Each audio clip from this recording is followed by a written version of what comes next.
And got my DNA with rubber traits. For the part that double helix like a wishbone. Always be working on a not alive note. I was about to say it. I was like, ah. I've been not alive. Dude, I'm really thinking about not aliving. No, I'm kidding. And if you are thinking about not aliving, you should call somebody, reach out. Monetized. Don't want to. That's not good. And we don't. If you condone that by any means. You should keep a bottle of what's that shit called? Flex Seal. Flex Seal. So you can make a boat. Yeah. Also, if you make a boo boo, you could just Flex Seal it up. Yeah, he's like, oh, this Flex Seal. He's like, you got a leak. Just make it. Just make a boat out of the door. Oh man. I wonder what kind of can you like, oh no, never mind. This is already starting off to a bang. You can't what kind of high can you get from that, right? Very cool, Joel. It's a lollipop. Really? What flavor would that be? Oh my god. Hey! You can fit in your body. I wasn't going to say mouth, but just probably any orifice you have, the things that you can fit in there. Hit that fucking button.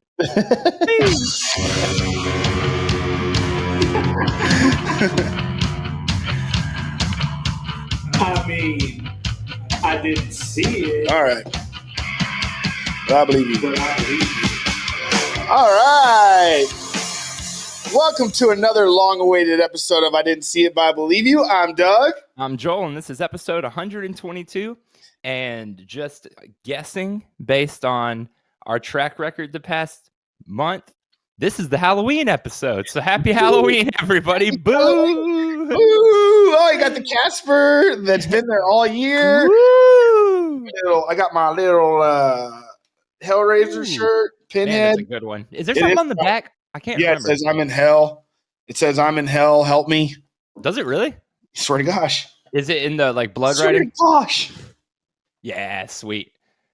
I have I guess was it like a magnet or a little pen or something? Somebody said it's that with the dude like crawling on the ground writing it, you know?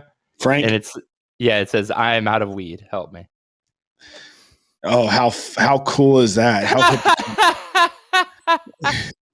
Shit. We're insert line with weed, and it's totally cool. Huh? I'm good, man. Sorry about the delay. Had a lot going on at work, and sorry to all of our listeners out there. We appreciate your patience for us to put out a new episode, and we Hey, actually, I talked to one of our customers, and I got permission to say his name, Neil. Hey, man, congratulations on your wedding. Looked like an amazing wedding, and I know you guys had a hell of a time getting it popping. So I'm really glad everything worked out, and he's had a from good London. time. Yeah, he sounds like he's from London. Yes, but he's in Canada. He's not. He's in London. Oh shit! Yeah, he flew over across the pond. Cross the pond. Garbanzo beans. Hey, you want to see something crazy? What? Check this shit out. It's a moon ball. I've seen this. What's your favorite color In the world? Yeah. I don't know. I'm a blue kind of guy. This blue, this blue, this blue, or this blue, or this blue, or this blue, or this. Because nobody watches this. Everybody listens to this. Oh, I got a moon ball. Holding a ball that looks like the moon, and it changes colors. And now we're going through all the blues. That's a beautiful blue. Hue of blue. So I like how you have Joel has an X-Files button all the way to the top, which I support. I love the top buttons. This one, so I don't do it all the time, but this one, it just 100% works better with it button all the way to the top. Because you have a tiny neck. You know what I mean? They don't make shirts for necks like yours, you know? Like, Joel, I remember like when you were a kid, you just walk around, your head just be bobbing around all the damn time because your neck couldn't support your big old head.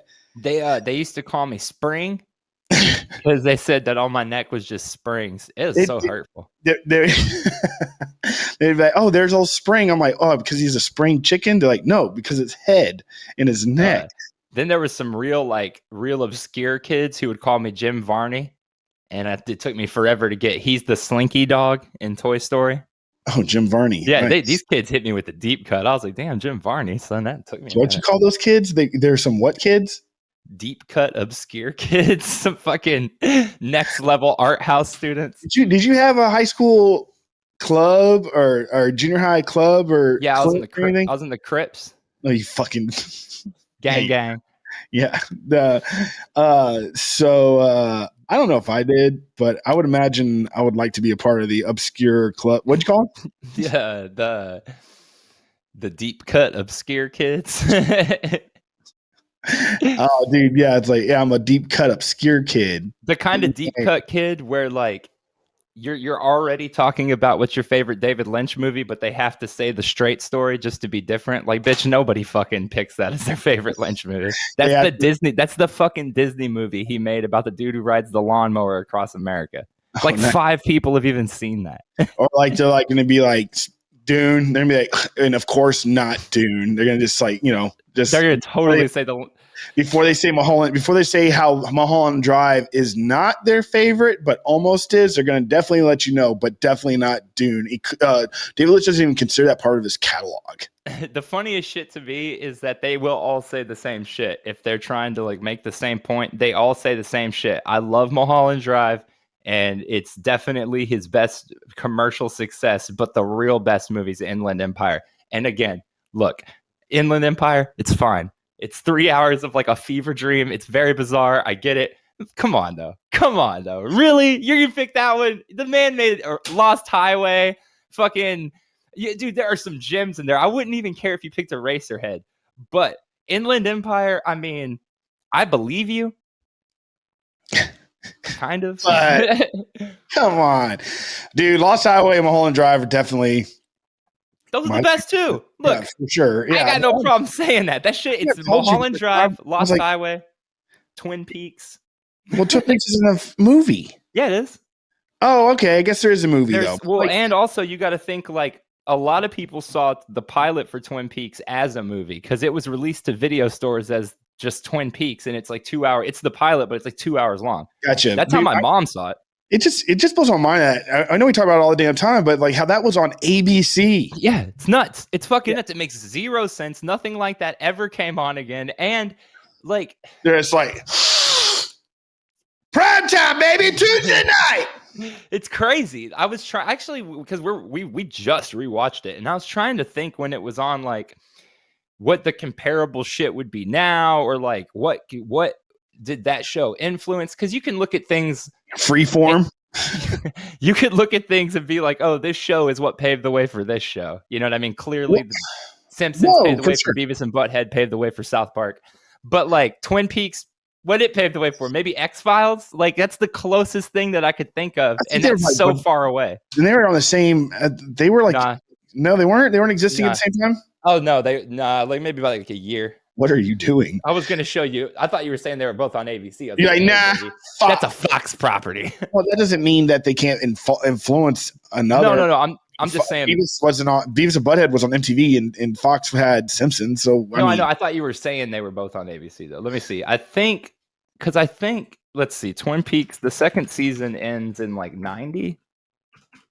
So I mean, I've talked about like Mulholland Drive plenty of times on older episodes, but I gotta go back to the story about the time I was watching. I was living at my parents' house and I was watching it, and it goes into that super hot and steamy, gratuitous sex scene, you know, and like, there's boobs and just passionate lovemaking, you know, and then all of a sudden somebody bursts into flames. Yeah. So like my mom walked in to check on just to say hi to me, and that scene was on, and I'm just looking at my mom like, I'm not watching porn. Excuse me. I'm like, I'm not watching porn. This is a movie. And she's just like, okay. And like slowly closed the door and walked out. Yeah, I'll never forget that. I always had the worst luck with video. Well, I had a couple times with movies like that, but with video games. I don't watch porn in my room. I watch it at the computer. On the computer.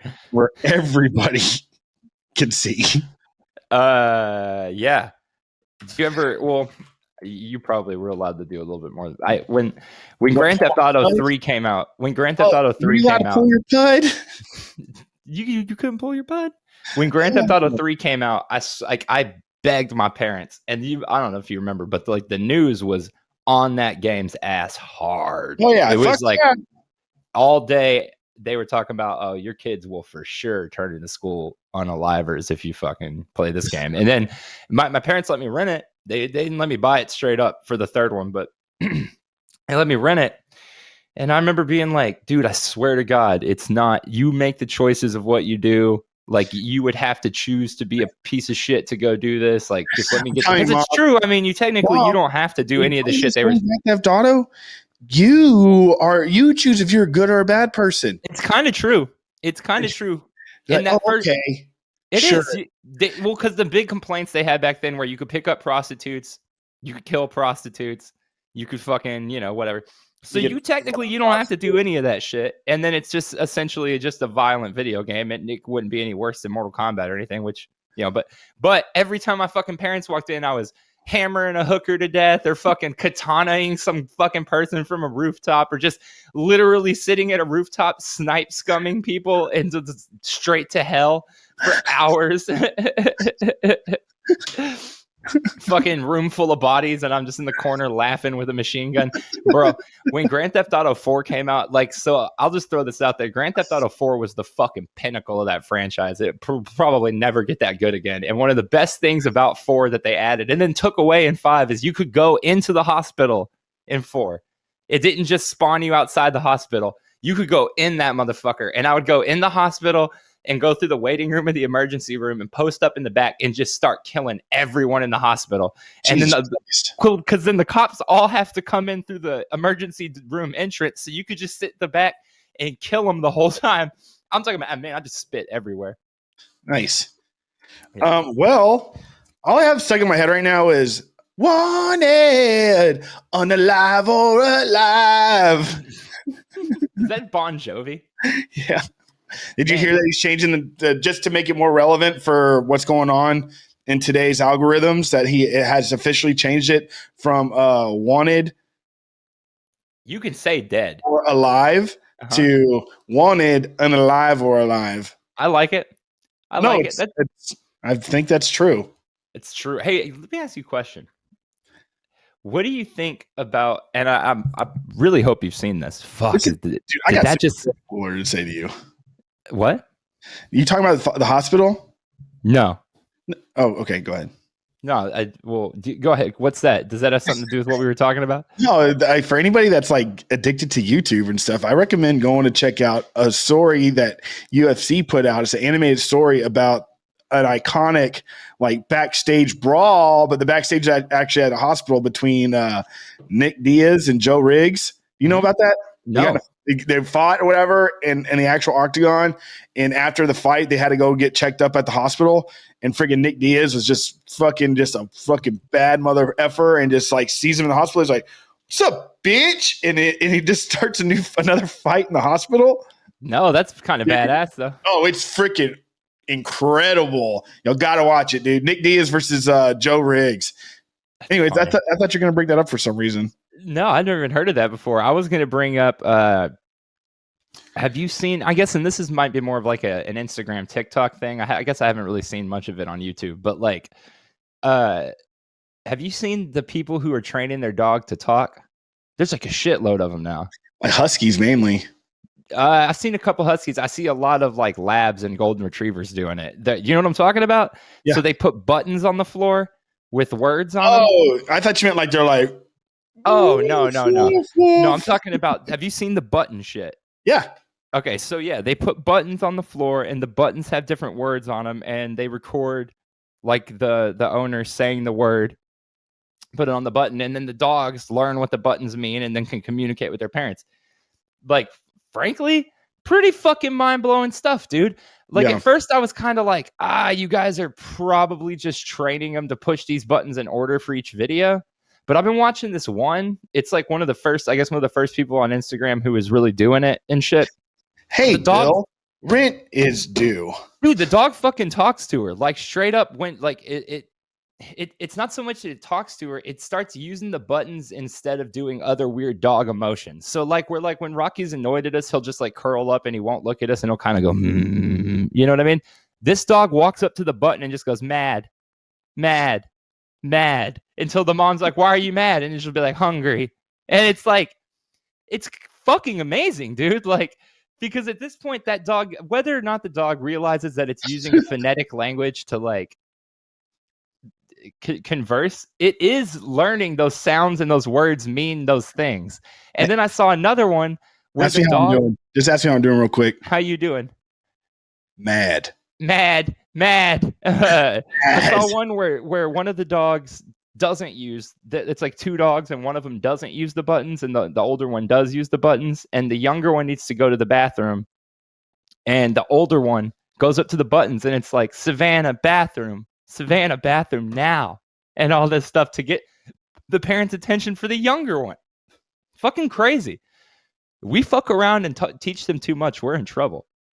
Like Rick and Morty. Can you imagine they start pressing charges? Like, I'm not even sure for what. This kid is pulling Rocky his butt in front of me. sits next to you and he has a freaking typewriter. You're just like, not looking good, buddy. You just start. You're fucked. You're a bad boy. Who's the boy now? Who's the good boy now? Fucking narc. He would never. So before we went on, we were talking a little bit. This is all over the place because, frankly, I mean, I have really nothing planned. But, and I'm sure the audience is not fucking surprised. We were talking a little bit about Squid Game, which, to be honest with you, I don't care either way about it. I got so fucking tired of seeing all the memes and shit and not knowing what was going on that we started watching it. I have skipped like 3 episodes and seen like 4 episodes. So I officially finished it this morning. I had fun the whole time. It's not bad at all. It's just that I've seen that movie a million times before. You know what I mean? Like, that is not a new story. And everybody was like, holy shit, this is nuts. Can't believe it. I'm like, bro, this is like 6 different popular franchises from the past for sure. It's definitely, I felt like I've seen it before. Not necessarily, not that. Not like that, sure. And like, I don't know. I got into it just because I wasn't opposed to watching it. I watched the whole damn thing, but I don't know. I wanted to give it a shot. And I know everybody's saying to watch it not dubbed, so I go back and forth. I watch some of it in Korean with subtitles. I watch some of it dubbed. That's what I was going to bring up because we watched the first episode with subtitles, and then we kind of just didn't care about it, and she started putting it on again, but with the dub, so we could kind of do other shit while it's on. The dub is fucking atrocious. Like, it's so bad, dude. Some of the lines I'm like border on like racism. I don't even know how to explain it. Some of the shit I'm like, holy fuck, that's the voice you chose for this? Like on some Mickey Rooney shit? Really? I feel like that. Yeah, like 3 or 4 times I've just been like, holy shit, that's like a straight up like a fucking menstrual cartoon or some shit. But I assure you that's not what they're going for. No, I know, but you gotta imagine like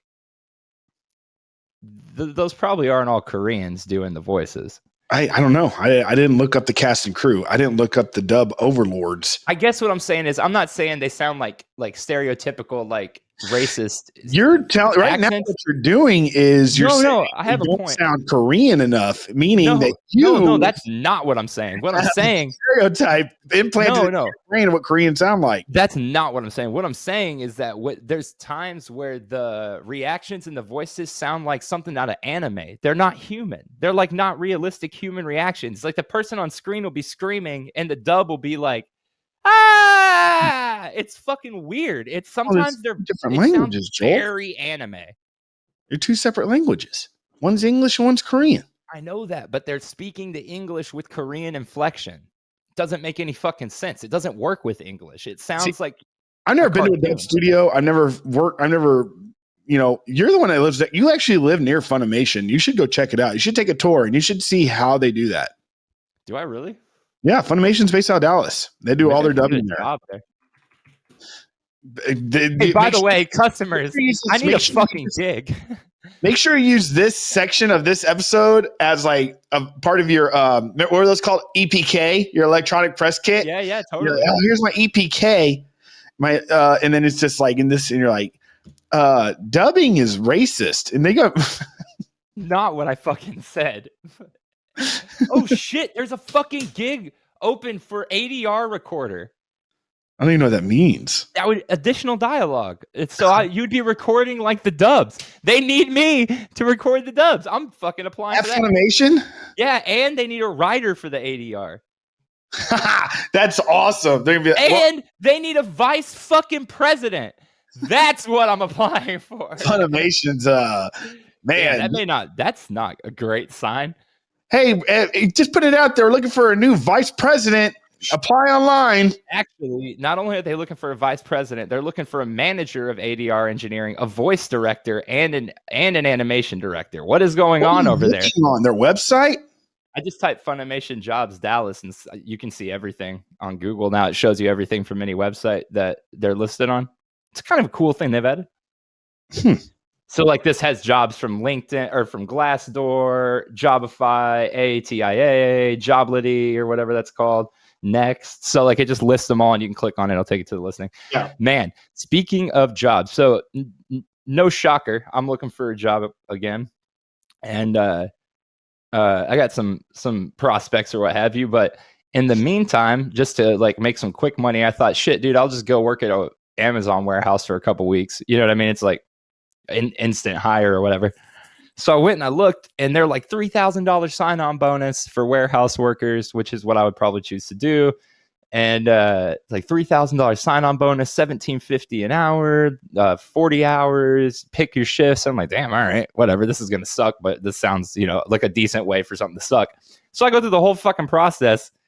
Well, so it's actually more like $15 ish.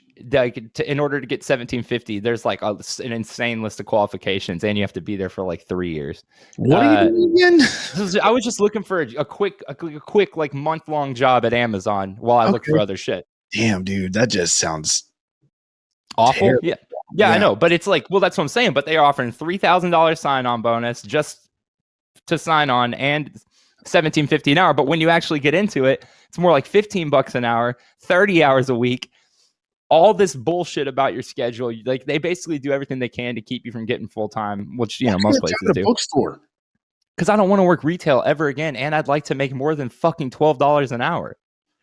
Dude, but bookstores don't pay a living wage. Are you worth more than $12 an hour? I'm worth $100 an hour. Are you worth more than $12 an hour? That's the question Joel has to. Yeah, I got an answer, motherfuckers. I'm worth $100 an hour. Do you know how lucky? Joel. Tell you why? Yes. If I grace your fucking business with my presence, my knowledge, my expertise, my customer service, my ability to transform a room, to light up a situation, bitch, I'm worth $300 an hour. Are you fucking kidding me? Do you know who I am? That's what I tell them in my interview. I go, bro, I walk in and I go, hey, let's cut to the chase, baby. So you walk home and see Caroline, like, so how was the interview? He's like, I think it went pretty good. Walked in, pulled my dick out, slapped it on the table, and said, "We doing this?" Put it on the table, and I like it kissed here, and here. Joel, actually, that was a pretty good pitch. That was a good elevator pitch. That's what you should do. You should go in the elevator and just tell everyone that.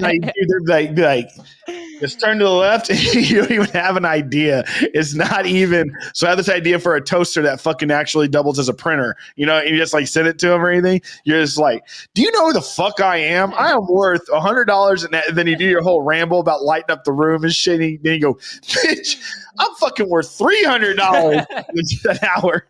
Like you just realized it as you. Yeah, then bing, the door opens up, and you just like walk out. This is my floor. I'll see y'all. Yeah, hey, you know where to find me, motherfucker. Floor 5. Here's the stairs and walk back down. So 2 things on that. I have always fucking hated the idea of the elevator pitch. When you first, I'm sure they did this at Full Sail too. When we first got to Lars, the recording school in LA, I had no idea what to expect, like how they were going to approach it. And on day 1, actually the day I met Dan Goebel, we're fucking sitting in the back of the Orient. Daniel Goebel. I can't say his name without crying.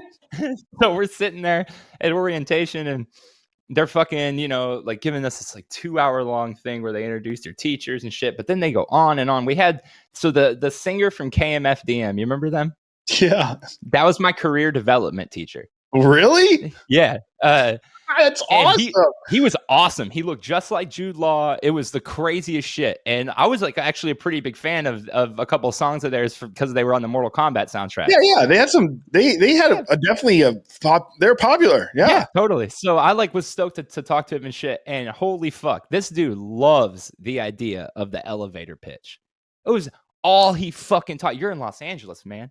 Go to Capitol. Get on the elevator. And what? And then what? Say hello. Get on and ride the motherfucker all day. So eventually somebody's going to be like, dude, there's a 19-year-old fucking riding the elevator up and goddamn down all day. Get the fuck. Have you seen Freddy Got Fingered? They don't even let him into the animation department with an armful of animation. There's just this kid on a fucking elevator. And the idea that everyone in Hollywood worth their shit is not like, who the fuck is stoked to get in an elevator and talk to a stranger? Dude, I don't know, Joel. I've never done an elevator pitch. I've just applied for jobs. It's crazy that you get so many jobs. Like, no offense. Like, you busted your ass for your whole life, but it's crazy you ever got there to begin with. Like, I don't know. This is coming out wrong. Okay. I have had a lot of jobs. You have had a lot of jobs, and they span a pretty wide range, but you somehow managed to keep them all in this area where they all help you get your next job. Like, maybe not when you worked at FedEx and shit, but the rest of it all. I worked at FedEx. I worked at UPS. Same shit. They both suck and fuck up my life. So here's the thing, though. I figured out in my later years, now, what industries suit me best and which ones I'm better in. So I stay in that realm. Right, but you had a bunch of jobs in those industries before. It's just your life worked out for you. I got fired so much when I got fired from 9 jobs before I was like 21. I think you're maybe taking this wrong. I'm saying that it's really lucky that even the shitty jobs you took as like an early teen and shit have helped you be good reference points, right? Because like you worked at Macaroni Grill, not a great fucking gig, whatever. It's a restaurant gig. Yeah, I worked at Johnny Carino's for years. That was my first real job. Man, and so that's like how I got into the industry. So I've essentially been in the service industry since I was 17 years old. And so that's shit. I've been in it for 20 years. Yeah. So you see what I mean? Like, whereas I've tried everything and none of it's like really. But that's a good point. So I've always my safety net's always been the service industry. Yeah. Right. Serving, bartending, dishwashing, cooking, anything, the whole rigmarole. But I've always have littered like odd jobs and try to get out in separate ways. Right. With working that shitty oil field job that I hated the moment I started, working at UPS, which I loved, or trying to work at Best Buy or trying to work at Sam's and just getting fired from all of them. You know what I mean? Because I even got fired from like service jobs when I was young, just because I was a dumb kid and I never showed. And I didn't, my grandfather died again. It's like, your grandpa died 5 times, like that kind of stuff, But with that said, also the service industry is a great industry because you can, if you don't, it's a good way to not dedicate yourself at a young age. You know what I mean? You're like, have that attitude. It's like, I don't need this job. My band's about to go on tour. That sucks for like somebody like me now. And I'm like, dude, I need somebody that isn't waiting to leave for 3 months or doesn't give a shit about this job because they have other ideas. You know what I mean? It's like, I need you to be focused here now. But with that said, when you're young, it's a good opportunity to do so. And if you get into a job with that mindset and the person hiring you understands you're like a part-time worker and you do have another aspiration, goal and everything, it's like, yeah, you can be, you can work here off and on, and it's like nobody's going to be mad at you for like only working 2 days a week or anything. Yeah. No, yeah, totally. Whatever. I think there is some value in what I just said. I could have just. There's a lot of value in what you just said. I think it goes to more. It just goes to my point. You had this great safety net, and you also really dig the restaurant industry. I feel like my safety net is retail, and I fucking hate people. So it's like it's not a great push and pull for me. It was when I decided to leave. When I decided to like not necessarily give up on music, but I'm like, hey, I'm going to stop hitting the road and being broke and living out of cars and being like, getting my pride and joy guitar stolen in Houston. Like when I finally got over that, like that's when I was really going full time into the industry. So, and now I'm here. Hi. You did it the right way, man. You did the right way. Fucking. So I just want to point this out, and this isn't a knock on you at all. God damn it. Because when you said it, it just sparked something in my brain where I realized I didn't actually know what it meant. Rigmarole does not mean what you said. Oh, okay. What does it mean? I think the word you were looking for was accoutrement. Accoutrement? Yeah, like Steve Carell says in 40-Year-Old Virgin, where he's talking about making the egg salad. But rigmarole, which it's actually pronounced rigmarole, like you and I say, but there is no E or A right there. It's spelled rigmarole, and it means a long, rambling story or statement. So I was wrong. I was on a rigmarole. No, you were talking about the things you need, or the things you learn at a restaurant, like the things you leave with. Okay, like well, knowledge of it. Okay, so I didn't use it in the right context, but I did just have a rigmarole. You did. It complicated, bothersome nonsense. That's what it said. Dude, I have to pee. I'm so sorry. No, that's good. No, that's good. That's good. So yeah, I don't know if anybody I don't know if Joel and I have talked about it yet, but I watched Dune yesterday, and holy God hell, that was more fun than I anticipated. I knew it was going to be fun going in and watching it for sure, just because, just looked awesome. But yeah, if you have not seen Dune, I saw it in theaters with some pals and I had a really good time. But of course, it's on HBO Max, and I suggest giving it a shot. It's only 2.5 hours long, no big deal. Just time of your life you'll never get back. But hey, what else are you going to do? You're going to go for a run? I have been running, by the way. I've been running a lot, and I've been feeling great. Not losing any weight because my diet is absolute garbage. And I feel like me being aware is really important, that the reasons that I haven't lost the weight is because of my diet. But hey, I'm running, and I'm running as far as I can. And here's Joel. I just mentioned that I watched Dune. I didn't spoil it or anything like that. I was just saying that I highly suggest going to see it for sure. I saw it in theaters. I saw it in theaters, and it was an IMAX, I think. It was a Limax. It's a Limax. It's Limax, but it's close enough. Oh, okay. Well, it was fun, and I would just say I didn't do any spoilers. I was just saying I anticipated having a good time, but I had more of a good time than I anticipated. Yeah, so frankly, I've been really excited for this movie, not necessarily because I'm like a huge Dune fan, because I'm a huge Denis Villeneuve fan, the guy who directed it. He made Sicario, Enemy, Prisoners. He did Blade Runner 2021. Yep, Arrival. So he has no bad movies. This dude's like on an unbelievable streak of movies. Like, I mean, some people may debate Enemy, but the same year he put out Enemy, he also put out Prisoners. So, like, I don't know. He's just never had a bad movie. But I was really fucking excited for it. But the fact of the matter is, Dune is an old-ass fucking book that influenced every cliche in sci-fi since then. Oh, so, yeah. like, it's really hard to go back to it and appreciate it when it's every cliche that's in movies now. You know, yes, it was new. It's the original trope.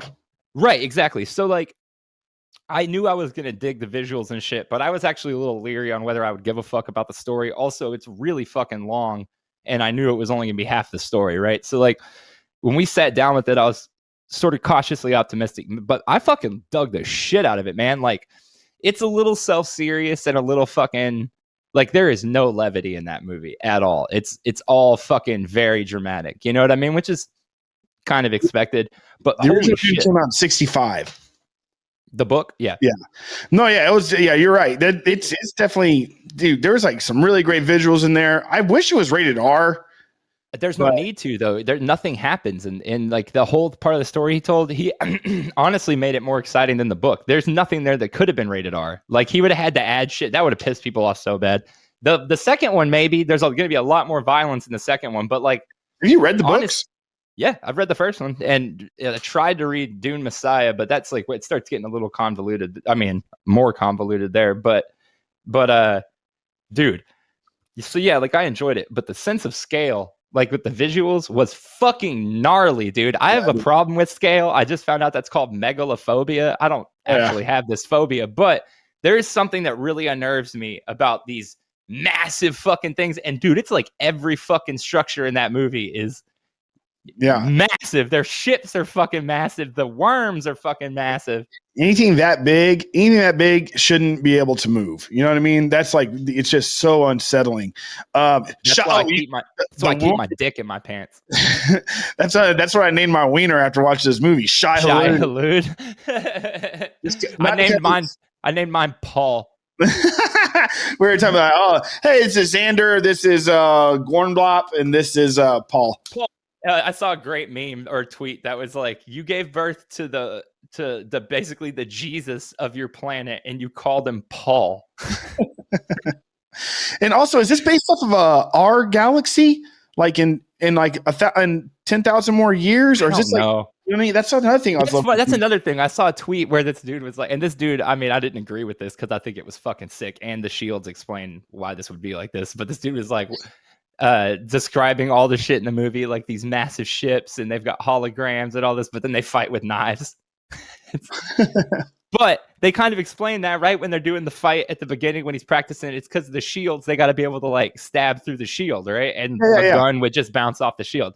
Yeah. My question: how nasty are them still suits when they take them off? They're shitting in that. That's what they're implying when they're saying their piss, shit, and sweat is becoming into water. Yeah, it's how like nasty and stinky is it in there? So, hey Joel, have some water. I made that. What? I made it. I made it right now. Yeah, I'm making it. It's an casserole, if you will. So yeah, definitely check it out. I highly suggest it, especially if you're into sci-fi. I'm not necessarily into sci-fi. I don't know. I just I have a good time in all those kinds of movies, really. And I love the idea of a faraway place just having a good time. You know, it's nice to know that we're not the only ones effing shit up. Yeah. And it's weird. It's like, you know, it's like you go to a Planet K to buy yourself some spice and it makes your eyes turn blue. Pretty wild. It is pretty wild when that happens. I hate when that happens. When my bath salts turn my eyes blue or whatever you just said. I have a pal that's like really into Dune. I thought you were going to say I have a pal that's really into bath salts. Yeah. And so I went and I was like, come on, go. I overheard him one time be like, oh, you mean Shai Hulud, the desert worm god? And I was like, eat my ass, dude. I just thought that was so funny. So I'm always going like, oh, Shai Hulud, the desert worm god? And then the other day he goes, look, dude, Shai Hulud, there isn't just one giant desert worm named Shai Hulud. All the giant desert worms are Shai Hulud. That doesn't seem fair, though, because how would their mom call them? I don't know. George Foreman has 9 kids named George. Wait, is that for real? Yeah. I gotta check the validity of this claim. While we're talking about George Foreman, though, did you see how they're doing my boy Shaquille O'Neal? They got him singing in the shower for insurance, for car insurance on TV. Bro, I could not believe it. You ever see Charles Barkley and them razz on him for all the endorsements he does? I've seen Charles Barkley and them razz on him for just about everything the man has ever done or said. Dude, he literally is notorious for just that. You give him money, he's like, yeah, check out my new soap. Yeah, he's like, oh man, icy hot. Oh, dude, insurance? Yeah. Yeah, I can do that. Crazy. It just blows my mind. Have you seen the video of him at some fucking rave? And he's in the very front row of the rave going, oh yeah, just headbanging. Fucking hilarious, dude. What's wrong with him? Everybody is all, but the thing that's funny about that, everybody's like, oh dude, what's up, legs? Everybody's like, Shaq. You're like, oh dude, Shaq sounds so much fun. He's like one of the people at the rave, headbanging. And then there's like people directly behind him that can't see shit. Yeah. Like, oh, this millionaire is just in front of me that I paid 3 paychecks to get here.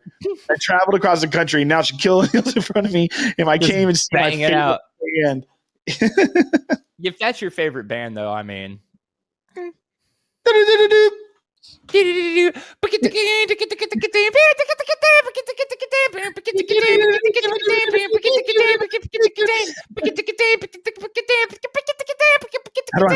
I mute you? Boy. Huh? Boy. Man, You know what's really been weirding me out lately? Tell me. This might be able to cover 20 minutes. Dreams. I have stuff to say. I can talk.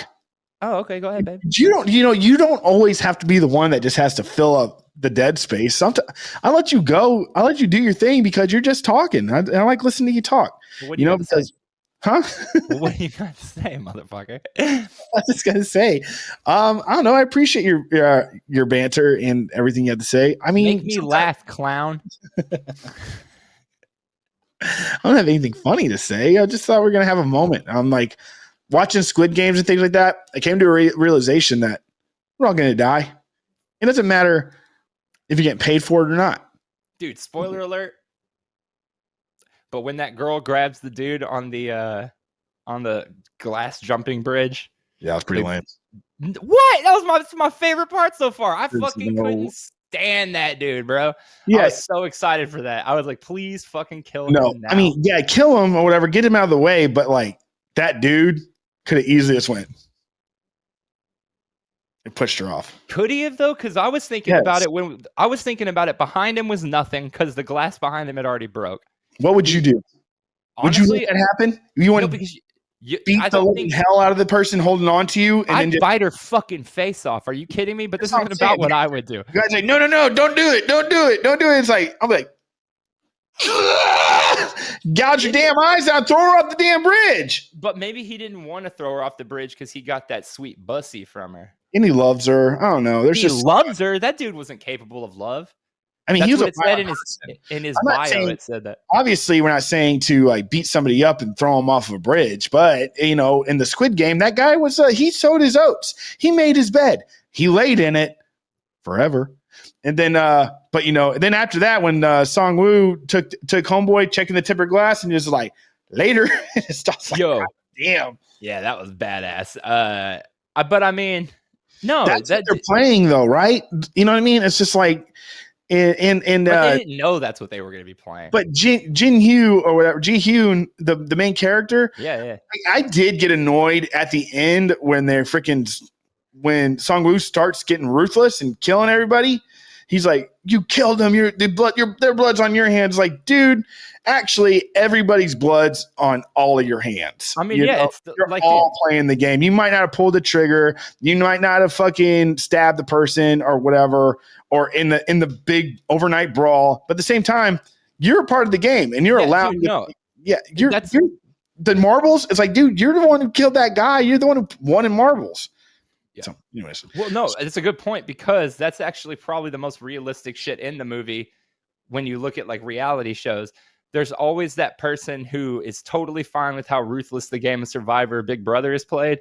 But then when it comes down to them being on the chopping block or them getting backstabbed, all of a sudden it's, I thought you were better than this. And I thought we were close. I thought we were friends. Like, no, bitch, you thought this was a game. And for some reason you thought you were invincible in it. Yeah. That's all it is. Like, it's a survival tactic, I'd imagine. But all the games are fun. I mean, the red light, green light, it's like the obviously most iconic game of the movie. The Squid Game.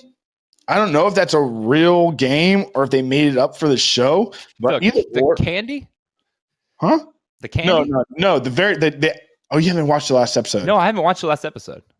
I know what happens because Caroline watched the last episode, but I haven't actually watched it. Well, it doesn't matter because the opening scene of the show is the game Squid Game. Like I don't think I've seen the first episode either. Children's game, Squid Game. Dude, for somebody that's seen that has so much to say about I saw 4 episodes. You didn't watch the first one?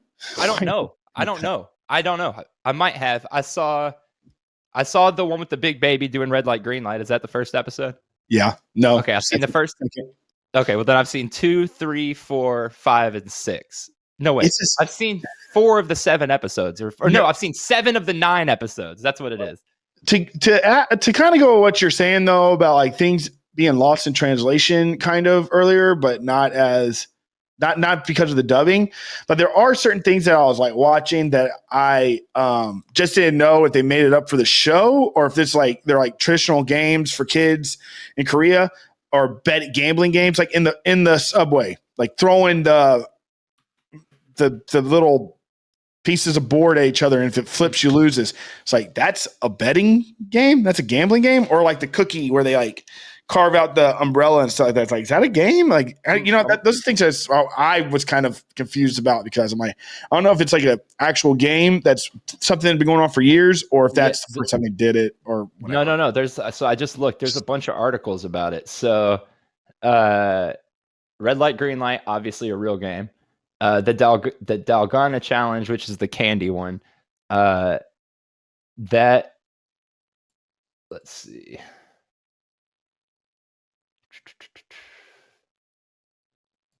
Okay, so that's actually based on back in the day, candy vendors, street vendors.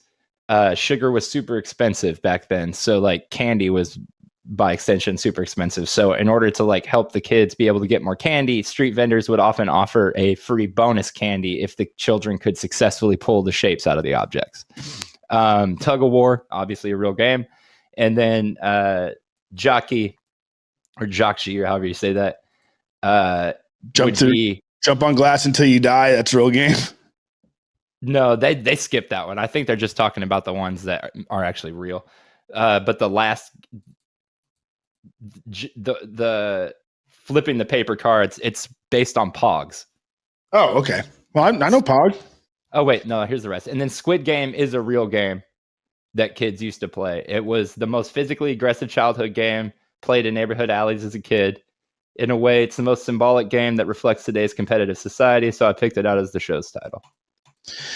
I would whoop your ass in Squid Game, Joel. I would beat you to bits and pieces. Bro, I would slit your throat the first night. You wouldn't be able to get near me.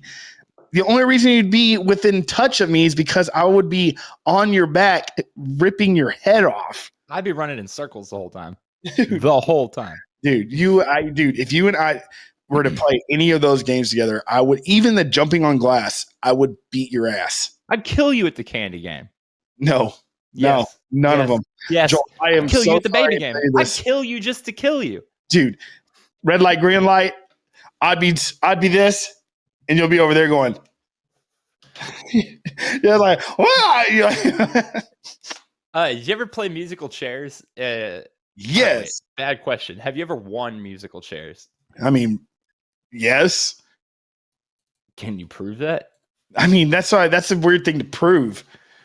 Remember that show, You Can't Do That on Television? What's that on Nickelodeon? Yeah, it was the one where they had Alanis Morissette was on it. Huh? Alanis Morissette was on it, wasn't she? Yeah. Yeah. Yeah, I was just thinking about that show yesterday. That show, literally, you couldn't do that on television. I'm just so like, I like how you change the subject because you're realizing like you've accepted your fate. If you and I were in that game situation, for sure. You would definitely be a prick about it and find some way to win. Yeah, I believe that. I'm not saying I would win the entire game, but I know I'd beat you. I would worry. I would worry that the only one where I would be like, we're just fucked. We might as well kill ourselves is the tug of war. That was completely dependent on whose team you were on and what order you got picked. That one was pretty crazy because I was sitting there thinking like, well, they could just lose all the strongest players right there somehow if they're spread across the wrong teams. Yeah. Sure. So let's say my tug of war team had two big guys and your tug of war team was all little girls. You're out of here. You know, pretty strong, dude. Also, your hands are so smooth because you've never worked a day in your life. Man, I'll tell you what, dude. We should actually, next time we get together, we should just have a friendly Squid Game. You and I. And whoever loses doesn't have to die, but you have to pay the next person's rent. Shit. Would you do it? Shit. No. Why? Because then if I lose, I have to pay your rent and my rent. Yeah, that's the bet. Didn't I just say that I've been applying to be a Squid Game or whatever? You applied to Funimation to be their vice president. And you can't get a gig. I knew I applied for something big. Something really big. Job? I think it'd be really feel if I called you and I was like, bro, I'm the VP of Funimation. I'd be asking you for a job. And I would turn you down. Just like when I told you to let me open a bar, you told me you would never let me open a bar. I never said that to you. You said, Joel, I wouldn't open a bar in your name if you were the last bartender on earth. Hey, newsflash, homie. You're not a bartender at all. It's even worse. Even less of a chance. When you put it that way, there's zero chance you're going to give me a bar. When are you going to give me a bar? I'd give you a bar. Give me a bar. Give me a B. You tell me the tax rates on mixed beverage, and I'll consider it. Now, tell me right now. Fire that fucking pigskin. Oh shit! What just happened? What? You don't see your screen right now? No, I look great. Bro, I really hope that you can't see your screen right now and that you really think this looks good. Yeah, we're fine. I'm taking a picture of this so I can show you when we're done. Why are you wasting all of the Sugmanauts' time? I'm not wasting the Sugmanauts' time. I'm going to upload this so everybody can see what I see right now. What the hell? How many cameras are on your phone? Like 10? Got about 10. Got about 10. Bro, I can't wait for you to see what I see right now. This is going to make the next 9 minutes so hard for me. Why? The screen literally looks like a tarantula's eyes. That's so bizarre. It's so weird. You haven't sent me anything. Whatever. Oh, no. I was going to send it to you afterwards. Okay, sure. I mean, I'm sorry that this is happening to you. So, but anyways, I watched Legend of Sleepy Hollow last night, out of tradition. I definitely got Hocus Pocus knocked out. Hellraiser, I'm watching tonight. I watched Trick or Treat already, and then I need to watch. What else do I need to watch? I think there's a lot to watch. You need to watch that Chucky show. It's so good. But I don't have sci-fi. Yeah, I know, but you could torrent it. I don't have the capacity to torrent anything. How come? You don't have a computer or a phone? How come? Because I have a MacBook. You can't torrent on MacBooks. Everybody knows that. The fuck you can't. I was actually going to bring that up earlier too. That's a good topic. We got this 100 horror movie scratch off poster as a wedding gift, and you like scratch them off as you. Hey, there you go. You're back. You like scratch them off as you watch them or whatever. Mm-hmm. And we did the ones that we've already seen this fall, but there's a lot of shit on there that I haven't watched in a long time, and a lot of new shit too. That's like the Babadook on it and that Inside movie. But I'm like really digging the actual Halloween vibes lately. I want to see Halloween Kills. You still haven't watched that? Fucking free, man. What? Peacock. It Really? was day and date on Peacock. Yeah. Dude, I'll say this about that movie because it's getting shit on hard. Okay. I loved it. Loved it. It's extremely short on plot and character development, but it's the centerpiece of a 3-movie arc. It picks up directly after where the first one left off, the 2018 one. It picks up literally at the second that one leaves off. Huh. And then it plays in real time over an hour and a half. It's not, I want to stress, like, there is no fucking real story in this movie, but there is a story if you follow it from the 2018 one, because I mean, that gives you 2 hours of buildup for this centerpiece. And look, here's the thing. Slight spoilers. Michael's like a straight up fucking monster in this one. He's not, actually the twist of this one is they completely finally acknowledge that he's unkillable. Okay, that maybe he's not just a man, right? And in order to fucking show that, they have made him like a literal monster. I think the body count in this movie is probably higher than the body count of every other Halloween movie combined. He kills probably 100 people in this movie. Like, that's awesome. It's insane. He kills an entire fire department in the first scene. So why is everybody mad about it? I thought everybody would like that. I love it. Apparently, so here's the thing. I don't want to spoil it for you, but there's like the centerpiece to this movie is a commentary on mob mentality and the dangers of mob mentality. It's it's not very groundbreaking or like anything you've not heard before, but the way they choose to show the mob kind of like losing their minds is real over the top, like really over the top, to the point where I actually looked over at Caroline at one point. They keep saying this one phrase, "Evil dies tonight," which as a phrase already sounds mad corny. It sounds like a fucking TV right? They say it a lot. They say it a lot. And at one point I looked at Caroline and I was like, bro, I promise before this movie's over, they're going to all be chanting Evil Dies Tonight. And no more than 3 minutes later, there's a hospital of people going, Evil Dies Tonight. And so like your ability to like or even love this movie is going to be solely dependent on, can you look past the fact that the centerpiece of it is super fucking cheeseball. But the weirdest thing about that is that whole cheeseball fucking centerpiece culminates in probably one of the more disturbing moments in any recent horror movie. Like something where there's not actually any horror movie about it, and it's just sort of like the nastiness of human nature or something.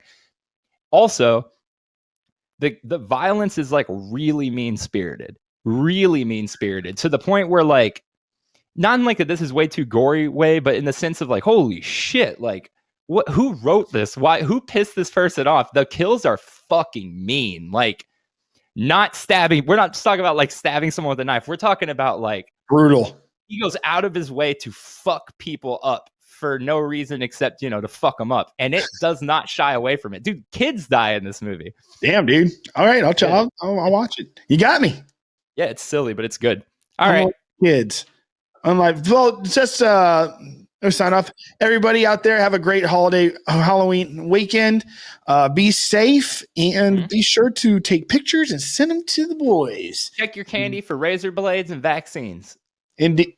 Yep. All right. So. All right.